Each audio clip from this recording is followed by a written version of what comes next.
तसं बघायला तर पिंपरी चिंचवड शहरात सुद्धा म्हणजे आता कडाक्याची थंडी पडते, पण पिंपरी चिंचवड शहरामध्ये कडाक्याची थंडी तशी कुणालाच वाजत नाही, कारण सध्या आता प्रभागातलं राजकारण जे आहे ते तापायला सुरुवात झाली.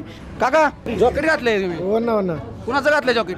नाही, माझंच होते. तुमचंच आहे का? बरं वाटतं ते घातलं की जरा पुढारासारखं वाटतं. कुठं वाटतं ना. मी जॉकेट घालणारा व्यक्ती अजित पवार, हो म्हणजे अजित पवारांसोबत. हो ना. वातावरण तापत चाललंय की आता आता तापाल सुरुवात होईल. सुरुवात होईल, मग थंडी गायब होती. थंडी काय होणार. मग इथं प्रभागात चर्चा कोणाची? चर्चा सध्या वसंत शेठ पॅनलची. काम करणारा माणूस पाहिजे. आता वसंत शेठ बोराडे आम्ही गेल्या 10 वर्षापासून त्यांना ओळखतो, जवळून ओळखतो. असे माणसं आम्हाला पाहिजे. त्यांच्यासोबत असलेले रुपालीताई यांचे कार्यकर्ते सुद्धा खूपच म्हणजे आक्रमक आणि प्रगतीच्या दृष्टीने अनुकूल राहिलेली. यांच्याशी जेव्हा आम्ही बसतो इथं सर्वांची चर्चा वसंत शेटांचीच असते. आणि आमचं वाचनालय हे या एरियामध्ये 1 नंबरचं वाचनालय आहे. आणि वसंत शेठ आमच्या ज्येष्ठांकडे कायम लक्ष देत असतात. वसंतराव बोराटे हे एकदम उत्तम प्रशासक म्हणून प्रामाणिक आहे. हां, ते कुठल्या पक्षाचे ते मला त्याविषयी माहीत नाही, परंतु चर्चा चालू असते. व्यक्तीच या त्या व्यक्तीचंच नाव ऐकतो मी. कधीही येतो इथं 2 महिन्यात 4 महिन्यात, पण इथं काय केलं हे काय केलं ते काय. वसंत बोराटे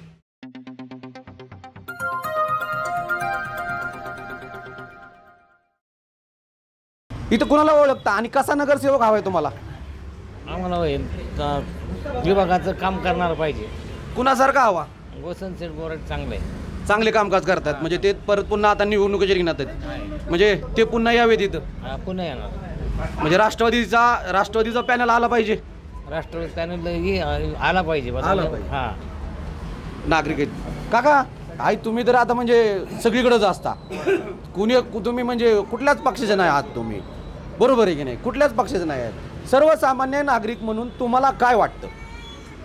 विकास करणारा, लोकांच्या समस्या जाणणारा महानगरपालिकेमध्ये लोकांनी लोकप्रतिनिधी पाठवावा ही माझी इच्छा आहे. आणि विकास झालेला आहे शहराचा, पण समस्यासुद्धा भरपूर आहेत. मग त्या समस्याचं निराकरण करण्यासाठी अभ्यास करून त्याचा मागोवा घेऊन त्या समस्या सोडविण्यासाठी प्रामाणिक प्रयत्न करणारा नगरसेवक महानगरपालिकेमध्ये जायला पाहिजे अशी माझी इच्छा आहे. जायला पाहिजे. ठीक आहे, काकांनी नाव नाही घेतलं, काकांना सगळ्यांना सोबत घ्यायचे. काका कसं पाहता इकडे आता सध्या म्हणजे कसा नगरसेवक हवाय प्रभाग क्रमांक 2 मध्ये? त्यांनी आत्ताच सांगितलं ना की काम करणारा, जनतेचे प्रश्न सोडवणारा किंवा जनतेच्या मनात काय आहे ते ओळखणारा माणूस पाहिजे. बरोबर. आता आम्ही याच्या अगोदर इथं गेल्या 10 वर्षापासून राहतो. वसंत शेठ बोराडे आहेत, परशुराम मल्हाट आहेत, जाधव आहेत, भरपूर लोक आहेत असे कामं करणारे. आणि ठीक आहे, मतलब विकास तर झाला आहे बराचसा, अजून काही समस्या आहेत त्याच्यावर लक्ष देणारा माणूस पाहिजे आपल्याला. नक्कीच. खरं तर म्हणजे सत्तेत असून सुद्धा कामकाज होत नाहीत अशी परिस्थिती झाली. ते क्वालिटी माणसामध्ये असते. सत्ता कोणत्या पक्षाचा आहे ते इम्पॉर्टंट नाही आहे ह्या लोकल याच्यामध्ये. तो भाजपाचा असो, काँग्रेसचा असो किंवा कुणी, काम करणारा माणूस पाहिजे. आता वसंत शेठ बोराडे आम्ही गेल्या 10 वर्षापासून त्यांना ओळखतो, जवळून ओळखतो. असे माणसं आम्हाला पाहिजे. नक्कीच. नक्की म्हणजे अशा व्यक्तींच्या पाठीशी उभं राहायला पाहिजे. हां, पक्का. तर काकांनी अभिनंदन केलं, कारण त्यांनी त्यांच्या आवडतं नेतृत्व आणि आवडत्या व्यक्तीसोबत राहिलं पाहिजे असं त्यांचं म्हणणे. काका कसं पाहता इथला विकास झाला? आलो इथे, तिकडे गावी असतो मी कोल्हापूरला. आता मुलाकडे आलो, त्यामुळे काय इथलं काय जास्त सांगता येणार नाही आपल्याला. बरोबर. पण चर्चेत कुणाची नाव आहे तिथं? चर्चेत काय जेव्हा काम करणाऱ्या लोकांची नावं आहेत. टाळी वाजली. बरोबर आहे. कोण व्यक्ती असं वाटू शकतो की तुम्हाला या प्रभागातून नेतृत्व करू शकतो? या प्रभागामध्ये मग आता वरिष्ठ सिनियर म्हणजे वरिष्ठ नागरिकांचे या ठिकाणी आम्ही आता बसलो. या ठिकाणी वसंत शेठची कामगिरी आहे असं ऐकायला मिळतं मला. नक्कीच. खरं तर सगळे ज्येष्ठ नागरिक आहेत, आपण त्यांच्याकडून प्रतिक्रिया जाणून घेतोय. काका काय म्हणते प्रभागातलं वातावरण निवडणुकीचं? या प्रभागातलं हे ज्यांनी आतापर्यंत वर्चस्व मिळवलं तेच पुढं अल्ला बोराटे किंवा जाधव कंपनी सगळ्यांना साथ देतात. नक्कीच.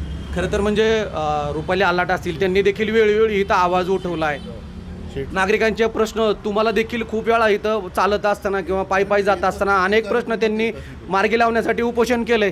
आणि जे लोक जे आता इथं नवीन संपूर्ण नवीन आहे, काहीच नव्हतं आम्ही आलो तर खूपच सुधारणा आहे. पाणी म्हणा, रस्ते. वसंत शेठचं काम कसं आहे? छान. रुपालीताईचं कसं आहे? चांगलंच आहे. बरोबर. म्हणजे राष्ट्रवादी सोबतच हे सगळे दोन्ही म्हणजे विविधतेत एकता. अशी आमच्या इथं परिस्थिती आहे. नक्कीच खरं तर हे सगळे ज्येष्ठ नागरिक आहेत, आपण त्यांच्याकडून जाणून घेण्याचा प्रयत्न करतोय. काका, तुम्ही इथं वर्षानुवर्ष राहताय, काय परिस्थिती प्रभागाची आणि कसा नगरसेवक हवा आहे तुम्हाला आता? सध्याचे विद्यमान नगरसेवक श्री वसंतसेठ बोराटे यांच्या कार्यकाळामध्ये अनेक प्रगतीचे कामं झाली. रस्ते असेल, रोजगार असेल, धान्य वितरण असेल, विशेषतः प्राधान्याने सांगायचं तर कोविड काळामध्ये जी प्रगती झाली, प्रगती म्हणजे सहकार्य मदत झाली, ती प्राधान्याने आहे. आणि त्यांच्यासोबत असलेले रुपालीताई यांचं कारकिर्दीसुद्धा खूपच म्हणजे आक्रमक आणि प्रगतीच्या दृष्टीने अनुकूल राहिली. त्यामुळं त्या आमच्या वसंत शेठला शुभेच्छा. खरं तर म्हणजे भाजपात ज्या उमेदवार होत्या म्हणजे अश्विनी जाधव, त्यांनी देखील नगरसेवक पद बनवून भूषवलं आहे. तिथे त्यांना कामकाज करता आली नाही आहेत, हात मोकळे करून प्रभागातला विकास करता आला नाही. अशा पद्धतीचं इथं अडथळे घातले इथल्या स्थानिक नेतृत्वाने. अशा पद्धतीने ते बाहेर पडलेत. मग आता राष्ट्रवादीमध्ये आलेत. त्यांच्या पद्धतीनं सुद्धा कशा पद्धतीनं कामकाज आहे, विशाल आहेरा असतील, ते सुद्धा आता राष्ट्रवादीमध्ये आलेत. त्यांची कामकाजं कशी आहेत? त्यांची कामंसुद्धा चांगली आहे. पॅनलमध्ये त्यांना निश्चितच विजय मिळेल अशी शुभेच्छा. नक्कीच. खरं तर काका, काय म्हणते राजकारण आता? कसं चाललंय प्रभागातलं राजकारण? महाराष्ट्रातलं तर राजकारण असं पाहिजे की ज्या प्रकारे विकास झाला पाहिजे. सगळ्यात महत्त्वाचा विकास हा महत्त्वाचा आहे. कोणी असो, पण विकास महत्त्वाचा. या ठिकाणी सर्व पक्षाचे लोक आहेत, ज्येष्ठ नागरिक आहेत, सर्व पक्षातले लोक आहेत. पण इथं या ठिकाणी विकास झाला पाहिजे विकास. नक्कीच. मग इथं आता कुणाचं नाव चर्चेत आहेत? आता तुम्हाला सांगतो, मी आलोय आता 2 दिवस झाले इथं कोल्हापूर. पण तुम्ही आता ज्येष्ठ नागरिकांमध्ये बसताय, चर्चा तर ऐकत असताल. कोण आहे, काय ऐकतोय काय कोणाची नाव? वसंत शेठचं नाव आहे. काय सकाळच्या बारी थंडी पडली आहे, लय गारठा पडलाय. आता प्रभागातलं वातावरण तापलंय म्हणजे थंडी पळून गेली का? मग आता कमी व्हायला लागले थोडं, आता वातावरण तापायला लागलं लागले म्हणजे थंडी कमी व्हायला लागली. थंडी कमी व्हायला. मग आता नागरिकांनी जॉकेट घातलेत का? नाही काय जॉकेट घालतो की संध्याकाळचं घालता ना, संध्याकाळचं घालता. मग अजित पवारनी जॉकेट घातले, बघितलं का तुम्ही? है ना? हो, ते आमचा नेताच आहे ना. मग ते जॉकेट सगळे आता नागरिकांनी घातले म्हणजे थंडी गायब झाली. हो, संध्याकाळी झाले. म्हणजे मान्य आमचं 84 साला नेतृत्व आमचं मान्य आहे. बापरे, म्हणजे ज्येष्ठ नागरिकांमध्ये सुद्धा कट्टर राष्ट्रवादीचे कार्यकर्ते बसलेत. आणि सध्या आता म्हणजे प्रभागात तसं बघायला तर पिंपरी चिंचवड शहरात सुद्धा म्हणजे आता कडाक्याची थंडी पडते, पण पिंपरी चिंचवड शहरामध्ये कडाक्याची थंडी तशी कुणालाच वाजत नाही. कारण सध्या आता प्रभागातलं राजकारण जे आहे ते तापायला सुरुवात झाली. त्याच्यामुळं नागरिकांना कोणाला थंडी वाजत नाही, अशी परिस्थिती झाली आता सध्याची. काका, काय बरं आता प्रभागातलं वातावरण कसं काय? आता मी आता नवीन आहे इथं, 2 वर्ष झाली, पण प्रयातलं वातावरण चांगलं आहे. चांगलं आहे वातावरण. कुणाचं वातावरण चांगलं? वसंतसेठ बोराटे. म्हणजे ते राष्ट्रवादीला पोषक वातावरण आहे. हो, राष्ट्रवादी पोषक वातावरण एकदम आहे. काका, काय म्हणती थंडी वाजती का आता? नाही, थंडी बिंडी काहीच वाजत नाही. जे मी 2016 पासून इथं वास्तव्यात आहे मोशी एरियामध्ये. इथे प्रामुख्याने जे प्रश्न आहेत म्हणजे खरे अतिक्रमणाचे प्रश्न जास्त आहेत. नक्कीच. तर ते सोडवण्याला वसंत शेठ यांना मी जास्त ओळखतो. परत मध्यंतरी जे मी पहिल्यापासूनच मी खानदेशचा असल्यामुळे आमच्याकडे बरंचसं वातावरण राष्ट्रवादीमय आहे. त्याच्यामुळे इथल्या ज्या स्थानिक जे आहेत पातळे यांच्याशी जेव्हा आम्ही बसतो इथं सर्वांची चर्चा वसंत शेठांचीच असते. नक्कीच. हो, पण ज्यांनी ज्या ज्या सुविधा आम्हाला उपलब्ध करून दिल्या तर त्याबद्दलही त्यांचा मी आभारी आहे. नक्कीच. यापुढेही त्यांच्याकडून या जे अतिक्रमण वगैरे किंवा फुटपाथवर ज्या अनलिगल ज्या होत आहेत ते जर थोडे मुक्तता झाली तरी अशा आशा बाळगतो आणि त्यांना शुभेच्छा देतो. पण आता ज्येष्ठ नागरिक म्हणून तुम्ही आता म्हणजे विरंगुळा केंद्र आहे, आता बसण्यासाठी एवढी व्यवस्था आहे चांगल्या पद्धतीची, ही म्हणजे इथल्या प्रभागातल्या नगरसेवकांनी केली. नाही, नगरसेवकांनी केली मान्य आहे, पण मग ह्या ज्या फुटपाथ आहेत की ते भरपूर प्रश्न अजून प्रलंबित आहेत. ते सुटले पाहिजे. हो, ते सुटले पाहिजे. त्याच्यासाठी सत्तेत असणं गरजेचं आहे. हो, सत्तेत असणं गरजेचं आहे. म्हणजे आता मग वसंत शेठ असतील, रुपालीताई असतील, जाधव असतील, त्यांच्या पाठीशी म्हणजे त्या एका नेतृत्वाच्या पाठीमागे खंबीरपणे उभं राहिलं पाहिजे. ज्यांनी वेळोवेळी सहकार्य केलेलं आहे. रुपाताई आल्लाटांचंही आम्ही बघितलंय 2-3 वेळा ज्यांनी उपोषण केलं त्या उपोषणामध्ये त्यांना मार्ग बराचसा सरळ मिळालेला आहे. बरोबर. आणि पब्लिकचं त्यांच्या पाठीशी आशीर्वाद आहेतच. नक्कीच. हो, म्हणजे ज्या समस्या मांडणे हे फार महत्त्वाचं आहे. बरोबर. आणि समस्या मांडत असताना त्या सॉल्व्ह करणे हे जे नगरसेवक असतील त्यांचं असंच कार्य आहे. इतकं सर्वसामान्य माणूस हा करू शकत नाही. बरोबर आहे. म्हणून आम्हाला जे प्रोत्साहन देतील किंवा जे काम करतील त्या लोकांच्या आम्ही पाठीशी नेहमी राहू अशा आमच्या शुभेच्छा आहेत. खरं तर म्हणजे तुमच्या प्रभागामध्ये रुपालीताई असतील, अनेक प्रश्न घेऊन त्यांनी उपोषण केलं. वसंत शेठ असतील, यांच्या माध्यमातून खरं तर इथल्या प्रभागातल्या विकासाला गती देता आली. काय वाटतं सध्या आता तुमच्या मनातले नगरसेवक कोण आहेत मग? वसंत बोराटेने काम चांगलंच केलेलं आहे 5 वर्षामध्ये. ट्रॅफिकचा जरा प्रश्न वाटतो आम्हाला पण सोडवावा. भारतमाता चौकामध्ये उड्डाणपुलाची आवश्यकता आहे, स्पाईन रोडला. बरोबर. फक्त बाकीची कामं आहेत छान केलेले आहेत, अजून करणार आहेत. थोडीच उमेदवार आहेत. वसंत बोराटे, लांडगे साहेब यांचं काम अतिशय तोलामोलाचं आहे. खरं तर अजून ज्येष्ठ नागरिक आहेत, आपण त्यांच्याकडून जाणून घेण्याचा प्रयत्न करणार आहोत. काका, तुम्ही जॉकेट घातलंय? जॉकेट घातलंय तुम्ही? हो ना. कुणाचं घातलंय जॉकेट? नाही, माझंच होते. तुमचंच आहे का? नाही तर कशी आता म्हणजे कडाक्याची थंडी पडती म्हणून म्हणलं आता शोटर घातलाय. बरं वाटतं ते घातलं की जरा पुढारासारखं वाटतं. वाटतं ना. जॉकेट घातलंच पाहिजे. हा. जॉकेट घालणारा व्यक्ती अजित पवार. हो. म्हणजे अजित पवारांसोबत. हो ना. अजित पवारांसोबत म्हणले की प्रभागात कोण? राष्ट्रवादी. हा, आता आम्हाला ना ज्येष्ठ नागरिक आम्ही इथे बसतो, ज्यावेळेला आम्हाला इथे समस्या आली की बसायचं कुठे, तर त्यावेळेला आता आम्ही जिथे बसलो हे शेड जे ते त्यांनी आम्हाला बांधून दिलं. त्याच्यानंतर आता 4-5 दिवसापूर्वी इथे रंगरंगोटी आणि लाईटिंगसुद्धा लावून दिली. आणि आमचं वाचनालय हे या एरियामध्ये 1 नंबरचं वाचनालय आहे. आणि वसंत शेठ आमच्या ज्येष्ठांकडे कायम लक्ष देत असतात. आणि रुपालीताईंचं एक सांगायचं म्हणजे मी स्वतः त्या आई हॉस्पिटलकडे माझ्या नातीला सोडायला जातो, तर एवढे खड्डे होते की नात पण म्हणायची की मागच्या रस्त्याने चालला. पण तो आता सर्व बुजवले ते रस्ते. आणि उड्सविलेकडे तिकडे पण रस्ते बुजवले, तो पण रस्ता सरळ झाला. आता लोकांना आनंद वाटतो.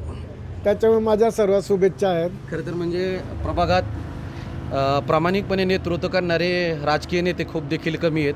नागरिकांचे प्रश्न घेऊन उपोषण करणाऱ्या एका महिलेला उपोषण करावं लागलं, हे म्हणजे दुर्दैव म्हणावं लागतं. कारण पिंपरी चिंचवड शहर हे आशिया खंडातली महानगरपालिका 1 नंबरला ओळखली जाते. त्याच महानगरपालिकेमध्ये एका महिलेला उपोषण करावं लागतं, हे दुर्दैव आहे. खरं कारण काय आहे, महानगरपालिका करायला बसली तर करू शकते, पण ते का करत नाही आम्हाला हेच कळत नाही. कारण की एवढे इथं अडथळे घातले जातात स्थानिकांकडून कुणी नाही, ते नाही माहिती. नाही, पण असाच प्रश्न उपस्थित केला जातो की म्हणजे मग इथला विकास करायचा म्हणले की मग मी करणार, तू करणार, हे करणार, म्हणजे मग विकास रखडला जातो. म्हणजे श्रेयवादासाठी कुठंतरी जरा थांबलं जातं. नाही, त्याबद्दल नाही माहिती आहे, पण त्यांनी लक्ष द्यायला पाहिजे. आम्ही एवढी घरपट्टी पाणीपट्टी रेग्युलर. तुमचं म्हणणं पटलं मला, कारण आता काका म्हणतायत खरं तर म्हणजे प्रभागातला विकास होता असेल, त्याला विकासाला अडथळे कुणी घातले नाही पाहिजेत. अनेक असे जे प्रश्न आहेत. पिंपरी चिंचवड महानगरपालिका ही आशिया खंडातली 1 नंबरला ओळखली जाणारी आहे, परंतु आशिया खंडातल्या महानगरपालिकेची ह्या पिंपरी चिंचवड शहरातली अशी जर दुर्दशा असेल तर म्हणजे हे दुर्दैव मला वाटतं. कारण महिलेला सुद्धा उपोषण करावं लागलं, हे दुर्दैवच आहे. काका काय पाहुणे आहेत का तुम्ही? पाहुणेत. मग आता पाहुणे जरी असले तरी म्हणतात राजकारण फक्त तुम्हाला माहिती असेल कशा पद्धतीनं करतात तुमच्या गावाकडचं. फक्त म्हणजे प्रभागातला जो विकास करेल त्याला निवडून दिलं पाहिजे का? निवडून दिलं पाहिजे. बरोबर आहे. बरोबर आहे की नाही? मग इथं आता तुम्ही ज्येष्ठ नागरिकांमध्ये बसताय, काय चर्चा असती? चर्चा काय, राष्ट्रवादी जास्त चर्चा आहे. राष्ट्रवादीची चर्चा. अजित पवार. मी इथं कधीतरी येतो. बरं. मी बाहेर जिल्ह्याचा. बरं. पण इथं जेव्हा मी बसतो या इथं, बरोबर. जेव्हा विकासाची कामं आपण पाहतो किंवा कुणी केले काय चर्चा आणती या परिसरामध्ये, चर्चा आणती वसंतराव बोराटे हे एकदम उत्तम प्रशासक म्हणून प्रामाणिक आहे. हां, ते कुठल्या पक्षाचे ते मला त्याविषयी माहीत नाही, परंतु चर्चा चालू असते. व्यक्तिशा चर्चा चालू असते. चर्चा व्यक्तिशा त्या व्यक्तीचंच नाव ऐकतो मी. कधीही येतो इथं 2 महिन्यात 4 महिन्यात. पण इथं काय केलं, हे काय केलं, ते काय. वसंत बोराटे जनरल प्रश्न असेल इथं बेकारचा जरी प्रश्न असेल तो तात्काळ जर सोडत असेल, public contact, most public contact Vasant Borate. मला याच्याशी बोलायचे नाही, पक्ष कुठला आहे मला माहीत नाही, ते कोणत्या पक्षाचे आहेत, पण त्यांची जी कनेक्टिव्हिटी इथं पब्लिकांशी, आमचे वयस्कर लोकांशी, ज्येष्ठ नागरिकांशी, सर्व परिसराची तात्काळ दक्षता घेणारे नगरसेवक म्हणून जर असतील तर वसंतराव बोराटे. म्हणजे खरं तर हे सगळे ज्येष्ठ नागरिक आहेत. ज्येष्ठ नागरिकांचं सध्या आता म्हणजे सगळ्यांचा कौल येतो की बाबा म्हणजे या प्रभाग क्रमांक 2मध्ये म्हणजे बाहेरला वर्गसुद्धा या ठिकाणी येऊन राहतोय, त्यांचे नातेवाईक या ठिकाणी राहत आहेत. खरं तर त्या नातेवाईकांकडे हे ज्येष्ठ मंडळी येतात. तिथं आल्यानंतर इथं ज्यावेळेस ह्या ज्येष्ठ मंडळींपाशी बसतात त्यावेळेस चर्चा वसंत शेठ बोराटे यांच्या नावाची केली जाते. खरं तर अनेक इथल्या प्रभागातले जे प्रश्न सोडवले आहेत, रुपालीताई असतील आणि यांचे सध्या नावं इथे हे सगळे ज्येष्ठ मंडळींपाशी चर्चा चालू असतात. आणि खरं तर हे राजकारण तळागाळातलं हलवणारे हे सगळे ज्येष्ठ मंडळी असतात. त्याच्यामुळं ह्या राजकीय कारकिर्दीमध्ये सुद्धा म्हणजे ह्या ज्येष्ठ मंडळींची सुद्धा भूमिका महत्त्वपूर्ण मानली जाते. त्याच्यामुळं इथं सध्या राष्ट्रवादी काँग्रेस पार्टीची देखील सध्या सर्वात मोठी चर्चा मानली जाते. माझ्यासोबत अजून काही ज्येष्ठ नागरिक आहेत, आपण त्यांच्याकडून जाणून घेण्याचा प्रयत्न करणार आहोत. काका काय चाललंय बरं? मस्त एकदम. बोला हां, बोला. तब्येत कशी आहे? एकदम तिकडे मस्त मस्त मस्त आहे. हो. थंडी कशी आहे? एकदम कडक. कडक आहे. हा. हा, थंडी गायब होती का वाजतीये? वाजते वाजतीये. हा. वातावरण तापत चाललंय की हो, आता आता तापल सुरुवात होईल. सुरुवात होईल, मग थंडी गायब होती. हा, थंडी काय होणार. मग इथं प्रभागात चर्चा कोणाची? चर्चा सध्या वसंत शेठ हा. पॅनलची. वसंत शेठ पॅनलची. हा. मग नक्कीच ते लागतील. लागते शंभर वसंत शेठ पॅनल, वसंत शेठ कारण बोराटे त्यांनी यांचं पॅनल त्यांनी लागलं. असं 2017 पासून जे काम केलंय हो. ते बघण्यासारखं म्हणजे आमच्यासाठी ज्येष्ठांसाठी एवढं भारी काम करून ठेवलंय का आज इथं सर्व महाराष्ट्रातले लोक ज्येष्ठ नागरिक सर्व जाती धर्माचे लोक इथे येऊन बसतात. ज्येष्ठ आहेत सगळे बरोबर. आणि ते नाव घेतात कोणी केलं हे म्हणजे एवढ्या लक्ष्मी चौक ते CNG पर्यंत हे बसायला जागा कुठेच नाही आहे. बरोबर. ते शेटने करून दिले आम्हाला. आता सर्व लोक इथं बसतात आणि विचारतात हे कोणी ते केलेलं आहे सगळं. तर आम्ही सांगतो नगरसेवक वसंत शेठ बोरांनी केलेले. नक्कीच बरोबर. ज्यांनी कामकाज केली त्यांनी केलीच म्हणावं. हा हो. आणि मागचा रस्ता आता इतका मोठा झालेला आहे ते आता त्यांनीच काम केलेलं ते म्हणजे पाठपुरावा त्यांनी केला महानगरपालिकेला आणि मग तो रस्ता झालेला आहे. आज तो रस्ता याच्या बरोबरीने चालतो. नक्कीच बरोबर. हो. म्हणजे थोडीफार ट्रॅफिक म्हणजे कुठंतरी कोंडी जी होती थोडीकडे सुरळीत होती आणि म्हणायचं. पाण्याचा प्रश्न आहे. पाण्याचा प्रश्न तर ते सतत 7-8 वर्षापासून सगळ्या सोसायट्यांचा सोडतात पूर्ण. नक्कीच, हो नक्कीच बरोबर. म्हणजे थंडी आता गायबच होती म्हणायचं. हो 100%. नागरिकांनी जॉकेटच घातली. हो धन्यवाद. खरं तर सध्याची ही जी परिस्थिती आहे प्रभाग क्रमांक 2 मधली आहे. माझ्यासोबत अजून ज्येष्ठ नागरिक आहेत, त्यांच्याकडून अजून आपण जाणून घेण्याचा प्रयत्न करणार आहोत. काका काय म्हणताय? काय नाही, काय चाललंय? काय चालणार आहे आता? राजकारण काय म्हणते? राजकारण काय, जशी पाठ आली तशी फिरवायची. हा. मग कशी फिरवायची? मग आमदार दर 5 वर्षाला बदलतात, तसे मतदार पण बदलतात. मतदानावर बदलतात. हा, मग पण जी कामकाज करतात त्यांच्या पाठीशी उभं राहिलं पाहिजे. त्यांच्या पाठीशी उभं राहिलेच पाहिजे. नक्कीच ना. नक्कीच. मग आता तुमच्या प्रभागात नेमकी हवा कोणाची मग? आमच्याकडे नाशिकला भाजपची हवा आहे. आपण तुम्ही आता इथं पाहुणे म्हणून आलात का? इथं तुम्ही राहताय? आमचा मुलगा राहतोय मुलगा गावाच्या राहतोय. हा. मग आता इथे ज्येष्ठ मंडळी तुम्ही बसला तिथं नेमकी नावं कोणाची येतात? काय घेतात, प्रत्येकाची नाव घेतात. प्रत्येकाची नावं घेतात.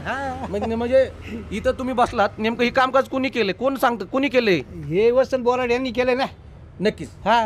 म्हणजे खरं तर पाहायला गेलं तर म्हणजे आता अशी कामकाज करणारी सुद्धा व्यक्तिमत्व ह्या निवडणुकीच्या रिंगणात उभं आहेत, ते निवडून आले पाहिजेत ना. बरोबर आहे. खरं तर वर्षानुवर्ष वसंत शेठ बोराटे असतील या प्रभागाचं नेतृत्व करतायत. खरं तर पुन्हा एकदा निवडणुकीच्या रिंगणात आहेत. आम्ही इथल्या ज्येष्ठ नागरिकांशी संपर्क साधला असता खरं तर जे काही बाहेरून आलेला तो देखील वर्ग आहे त्यांच्या देखील मुखामध्ये वसंत शेठ बोराटे यांचं नाव आहे. खरं तर प्रामाणिक आणि कुठलाही डाग न लागलेला असं एक नेतृत्व म्हणलं जाणारा या ठिकाणी प्रभाग क्रमांक 2 मधून वसंत शेठ बोराटे यांचं नाव सध्या पुढे येताना पाहायला मिळून येते. तसं बघायला गेलं तर वसंत शेठ यांच्या पॅनलच्या पाठीमागं जे कोणी उभा असतील त्यांना देखील भरघोस मतदान देऊन अशा पद्धतीनं विजय करू असा ठाम विश्वास यांनी नागरिकांनी जो आहे तो व्यक्त केला सध्या पाहायला मिळून येतो. अशाच नवनवीन अपडेट जाणून घेण्यासाठी नव महाराष्ट्र नेटवर्कला अपडेट राहा. नव महाराष्ट्र नेटवर्कसाठी विकास चौधरी, पिंपरी चिंचवड, मुशी.